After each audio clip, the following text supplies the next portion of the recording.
32 заклепки, а на модели 31. Не 35-го года.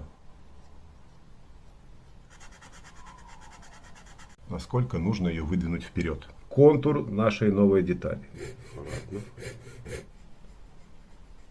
Классический кремний в данном случае нравится больше. Так, по наклеим. Ой, ё-моё, аж на заклепки. Не, ну это, конечно.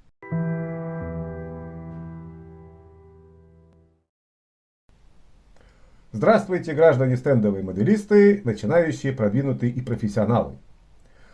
Продолжаем заниматься моделью легкого советского танка Т-26. В прошлом видео мы остановились на деталях J10 и J16. Вот такое вот наращивание было произведено. То есть в данном случае выдвигаем рубку механика-водителя, вот этот участок, дабы привести модель к модели танка образца 1935 года. Приложим деталь. Тут немножко переразмерно получилось. Данный участок у нас уже почти что по чертежу прилегает вот здесь. А вот в этой части переразмерно получилось. Поэтому нужно подогнать. Но необходимо точно знать точку изменения вот угла плиты. И перенести ее сюда вот на Деталь, естественно. Найдем на чертеже эту самую точку. 6 и 6. Еще раз. 6 и 6. Хорошо. И карандашиком проведем вот такую линию. Вот она. Но опять же, чтобы была видна Это самая точка. Потому что если мы прикладываем, то деталь переразмерна и закрывает место изменения угла. Кстати, здесь мы попали хорошо. Вот оно. Царапнем. Потом это зашпаклюется, конечно. Да. Вот так. Да.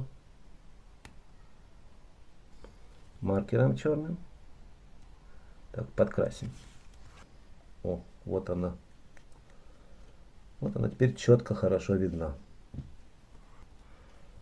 Вот у нас угол старой детали. точка изменения угла, вернее. А вот точка изменения угла новой детали. Штангенциркулем замеряем. 2,38. Ну, 8 сотых, наверное, мы не будем подгонять, да? Сделаем 2,4. О. Ну, будем ориентироваться так. Попадает прямо вот на крайнюю вот черную отметину. Вот она. Получится откусить у нас или не получится? Так, аккуратно. Оп. Вот этой вот точки, вот она, конец черненькой отметины, да, скажем так. И вот к этой вершине, скажем так, да, к этому углу. Это наша погрешность. Аккуратно, вот так вот отметим. Есть, да? Вот это нам нужно снять. Чуть-чуть, но нужно. Вот так. Давайте я уберу чертеж. Да, ну вот четко теперь видна линия. Вынесенная линия совпадает вот с этой частью, а здесь заглянул. А, ну да, все правильно. Это нужно будет опускать вот здесь. К сожалению, полистирол мягкий, и я очень не люблю мягкий полистирол. С ним так неудобно работать. Ну, попался такой, ну что поделаешь. О, вот у нас вырисовывается контур. То есть лишнее, что нужно убрать. Надрежем вот по... О, попали, хорошо. Аккуратно надрезаем. Тихо, тихо. Вот до сих пор, да. Ровненько. Лезвие острое должно быть. А то мучиться этим надфилем туда-сюда. Зачем? Аккуратно. Ну, может и хорошо, что пластик мягкий, потому что твердый так не срежешь, да? Ну, в общем, да, во всем плохом, как в одном фильме сказано было, нужно искать что-то хорошее. Это нормально. Тут, теперь здесь.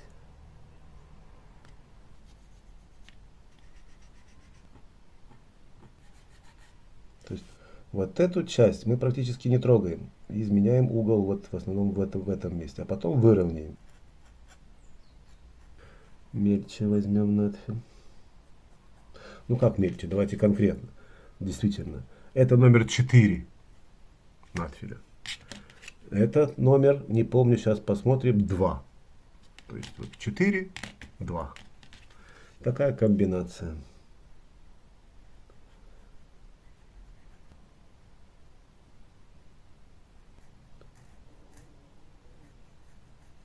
То есть вот здесь, вот эту часть нужно еще срезать.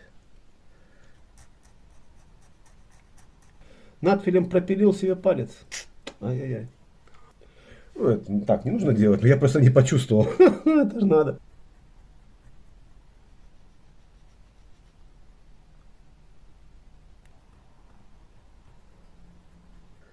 Вот теперь то, что было нужно фактически. Что тут угол нужно менять, что ли? Ладно, скажем так. С этой частью мы справились, с этой деталью. J10. Хорошо. И приступаем тогда к детали J16. Избавимся от этой штуки. Да, еще.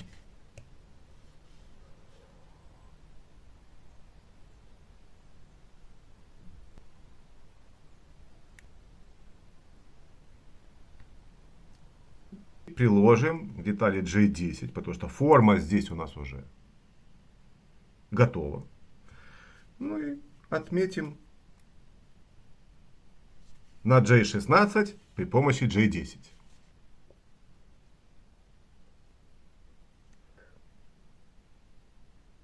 И аккуратно уберем излишки, так сказать, этого самого маркера.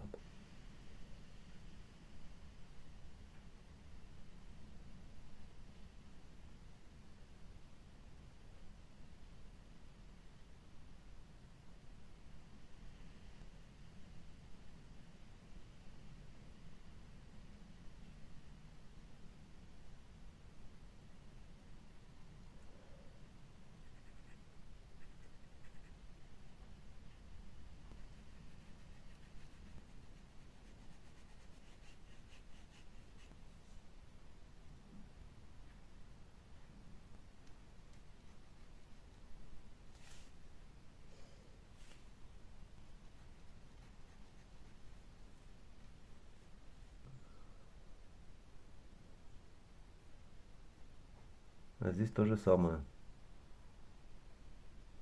Да, то же самое. Остается вот загадкой вот эта вот часть. Нужно приложить эти детали непосредственно к ванне и посмотреть, что получается. Нам необходима деталь L9. Ложится L9 вот таким образом.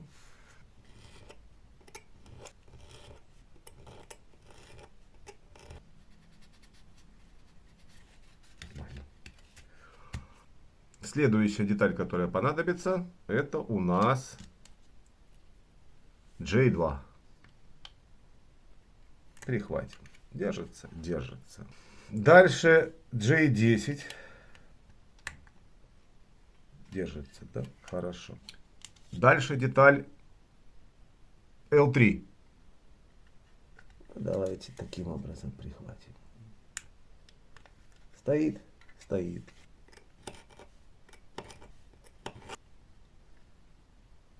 Ну, и сюда вот так вот. Так. Вот так. В чем у нас проблема? Если продлить под тем же углом, который вы сейчас видите, вот нашу накладку, наращивание вернее, да, то придется срезать вот этот кончик этой детали. А деталь сделана правильно, она должна упираться вот в эту линию. Вот по чертежу все сходится. В противном случае у нас изменится угол. То есть вот один будет угол, а здесь будет другой угол. Но на фотографиях такого лично я не замечал. С этой же деталью, в смысле J10, получается другая история. Вот угол, скажем, второй угол. Вот начало детали, она меняет угол и уходит туда вниз за надгусеничную полку. Вот у нас линия. Границы между бронелистом корпуса и надгусеничной полки. На модели это находится вот в этой части. Вот она. И вроде бы получается правильно. Тут у нас один угол, а здесь уже другой. На модели получается та же ситуация. Вот у нас один угол, и тут он меняется. А возвращаясь к детали J16, это как-то уже ненормально. Потому что я, честно говоря, не знаю, что и делать. Вот эта линия и вот это должны идти вроде как параллельно. Ну, здесь мы сейчас доработаем этот J16.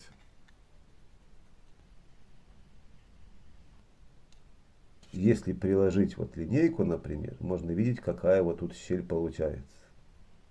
Давайте пока оставим это в таком состоянии. Надеюсь на ваши комментарии. Вы уж, то есть, помогите, что там, как, да зачем. Далее необходимо снять излишнюю толщину наращивания, которое было сделано. Потому что пластик толстоват. Как на детали J16, так и на детали J10. Нужно срезать вот этот вот фиксатор, ограничитель. Вот он есть. О, а здесь 2. О, это получше. Так, 1 и 2.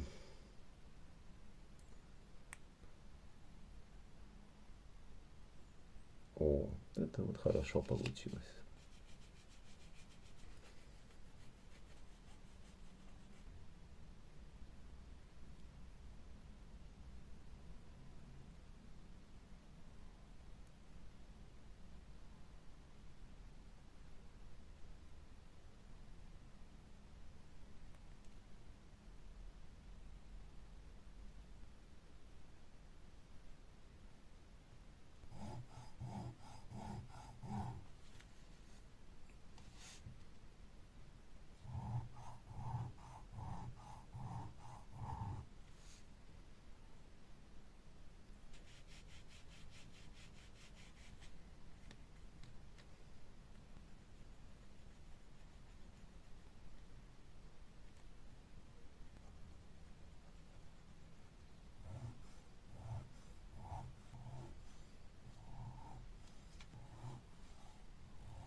С этим справились.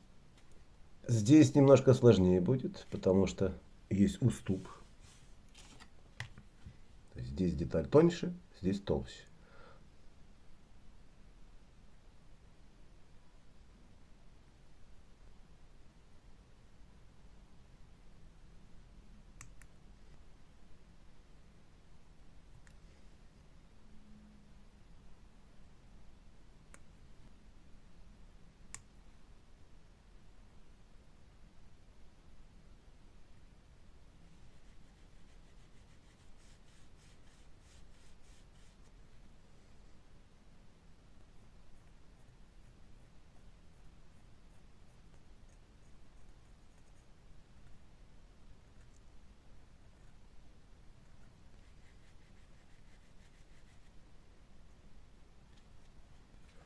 Это готово. Немножко Перестарался вот в этой части. Вот тут вот есть ступенька получилась. То есть нужно нарастить, да, и выровнять, вот, чтобы чуть-чуть вперед вышел кончик. это мы сделаем одной замечательной шпаклевкой. Вот она перед вами. Конечно, упаковочка потрепана, да. Ну вот, Тamiya, шпаклевка, которая полимеризуется от ультрафиолетовых лучей. Очень хорошая штука. Ну, очень хорошая, нарадоваться не могу. Она хранится, ну, тут был клапан, как вы понимаете, да, она хранится в черном кулечке. Выходи, в черном кулечке таком. Кулечек тоже уже не новенький, ну и сама упаковочка, скажем так, сам тюбик тоже, так сказать, прошел огонь и воду и медные трубы. Давайте попробуем. Вот такая булавка понадобится. Открываем. Такой вот она имеет состояние геля. Единственное, что, конечно, Ее необходимо перемешивать иногда, буквально проникать в самую глубь тюбика и перемешивать, потом обратно, так сказать, возвращать в тюбик. Это не очень удобная процедура, но если она застоялась, ее нужно перемешать. в данном же случае вроде ничего. О, густая такая. Желтый цвет, как вы видите, такой полупрозрачный. Так, ага, ну да, это уже свет, елки-палки. Я не знаю, сколько ультрафиолета идет от лампы освещения, Но нужно это оперативно, конечно, все проводить. Перебор. О, вот она. Наращивать что-нибудь в ней просто одно удовольствие. Просто удовольствие. Вот она тянется и прям буквально раз и уже, ну не то чтобы форму приобрело, да, но в любом случае помогает часто и очень даже успешно. теперь ультрафиолетовая лампа. Да, держится. Держится. Включаем. Туда смотреть нежелательно. Что у нас? Нет, еще нет. Так, где там? Надо же заглянуть туда. Ага, вот. Так, что у нас? Еще. А ну-ка. Да пока в сторону сюда. Вот вы можете видеть, Что она уже стала тверденькой. Да? еще раз. Так, продолжаем.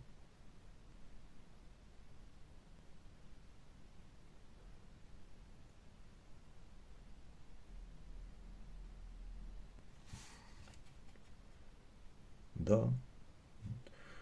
Вот оно есть. Немножечко тут сверху остается такой, как влажный налет, что-то, да, но если протереть его, то уже будет твердая такая вот поверхность.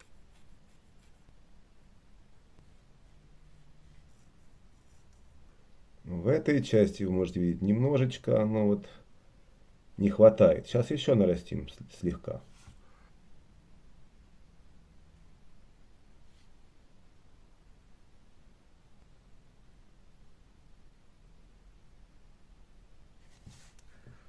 Что у нас? Да? Да. Хорошо.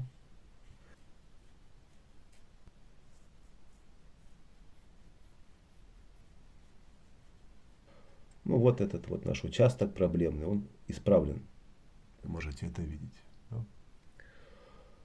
этой самой замечательной шпаклевкой.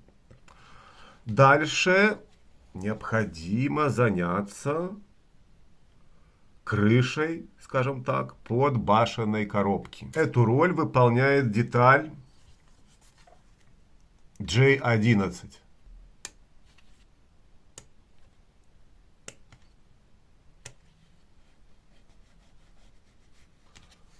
Так.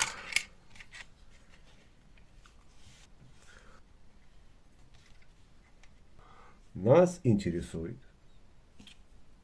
вот это вот увеличение, скажем так. То вот начало удлинения, которое здесь будет. А, собственно, конец это Срез, край детали. Вот. ну, примерить-то нужно было, да, как вы понимаете. Получается 3 миллиметра. Выступ у нас получается Должен уйти на 3,4 миллиметра. Вот здесь вот. Вот эти петли, они сделаны неправильно. они слишком мелкие. Вот так приложим к чертежу. И можно видеть, что петли мельче на модели, на чертеже они крупнее. И находятся они чуть шире на чертеже, нежели на модели. Ну, вот такая неточность тоже обнаружилась. Для начала срежем эти петли. Оп.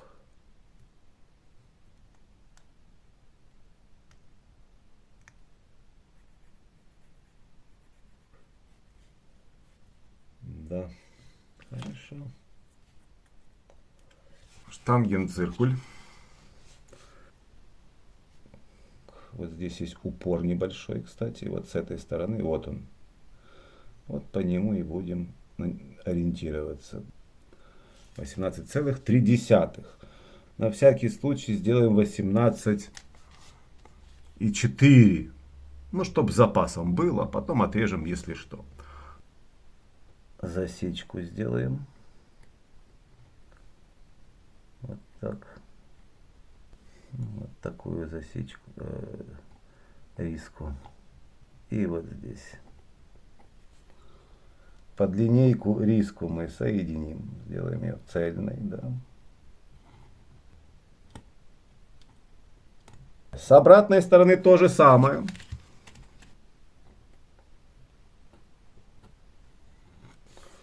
Вот писали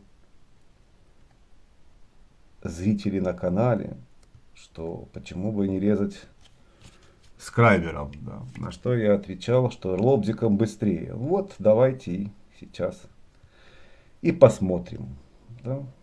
Потому что есть видео, которое называется «Лобзик ювелирный». Посмотрите, там очень интересно, на мой взгляд. Ссылочку оставлю, и подсказка обязательно появится. Как работать, как подготовить, как работать правильно лобзиком ювелирным. Но в данном случае будем резать скрайбером.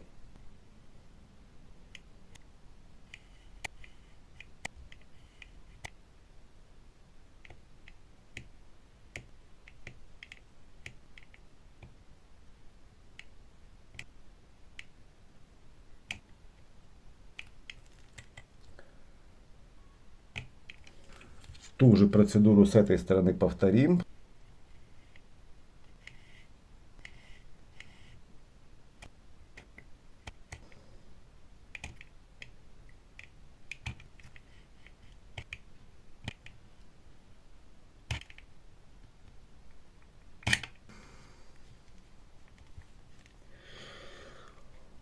Лобзиком это сделать гораздо проще и быстрее, скажем так. Да. Ну, наконец-то.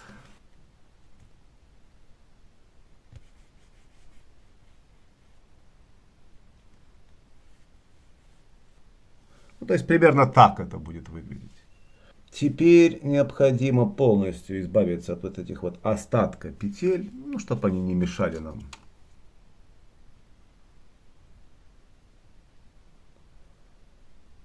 Ой-ой-ой. Ай. Ай. Срезал. Ну ладно, зашпаклюется. Зацепил часть бронелиста. Так. На заклепку не срезать теперь. Рядом стоящую. Так, аккуратно.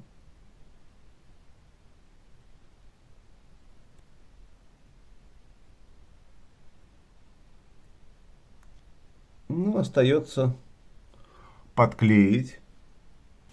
В этот раз у нас будет классика жанра. О. По чуть-чуть. Много не нужно.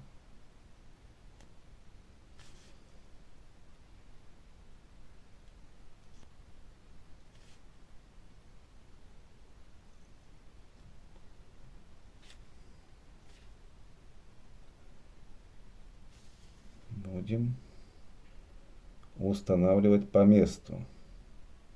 Да? Вот она стала на место. Вровень, естественно. Так это прижмем. Подровнять. Деталь вот срез идет под скос. Вот он, вы можете видеть.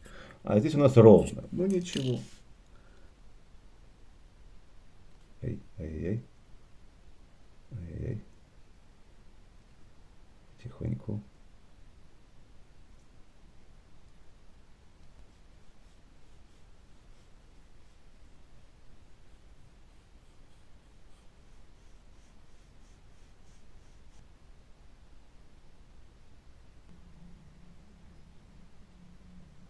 Ну, вроде как, ничего так получилось. Нормально.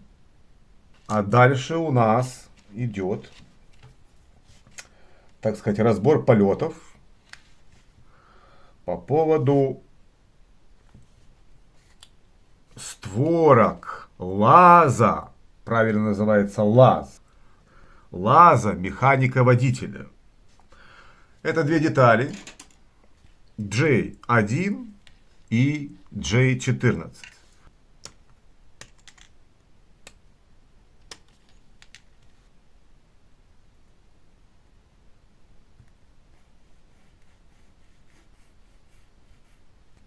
Теперь необходимо вернуть фиксаторы, которые были срезаны отсюда и отсюда. Собственно, этим и займемся. Так вот, прикладываем примерно, приблизительно. Сделаем риску. И то же самое На детали. J16, елки-палки, как она мне надоела. И отметим. Ну, можно, конечно, штангелем замерить толщину, потом перенести. Попробуем проще. клей.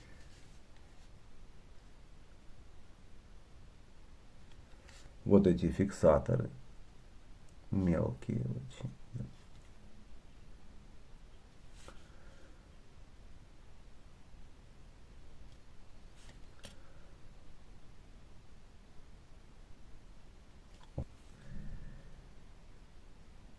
Кладем по месту. Прижмем. Вернем на место. Уберем то, что, так сказать, вылезло из-под.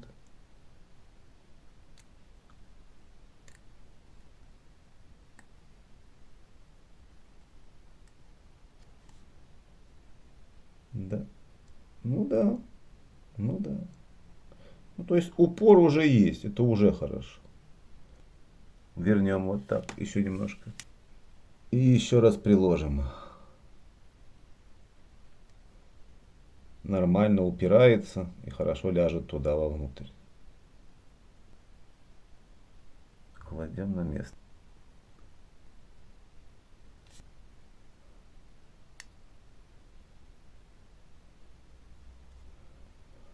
Вроде как вровень получается. Это вот J16. Что сделаем? Приклеим на свое место, очень, так сказать, прихватив совсем чуть-чуть, потому что она меня достала, эта деталь. Вот она должна стать, чтобы все нормально можно было замерить. Вот здесь буквально вот капля здесь и капля вот здесь.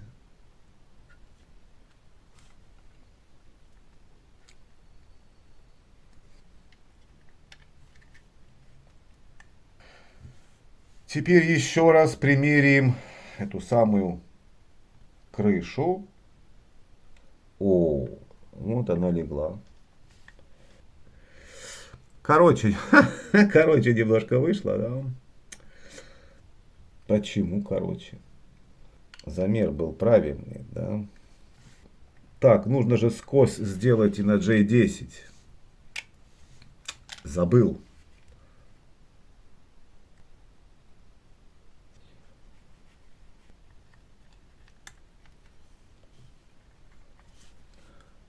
мне показалось, что J16 находится вот здесь, вот как раз место для толщины, да. Но оказалось, что тут нужно было учитывать и эту длину, это расстояние.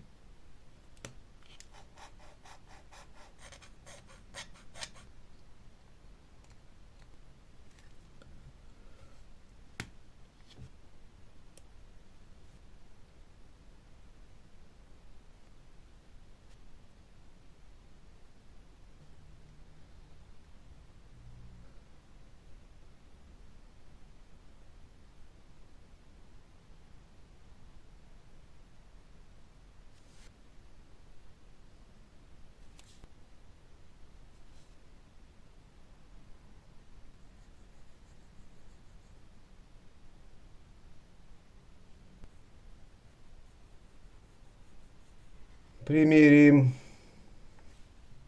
Вот теперь то, что нужно.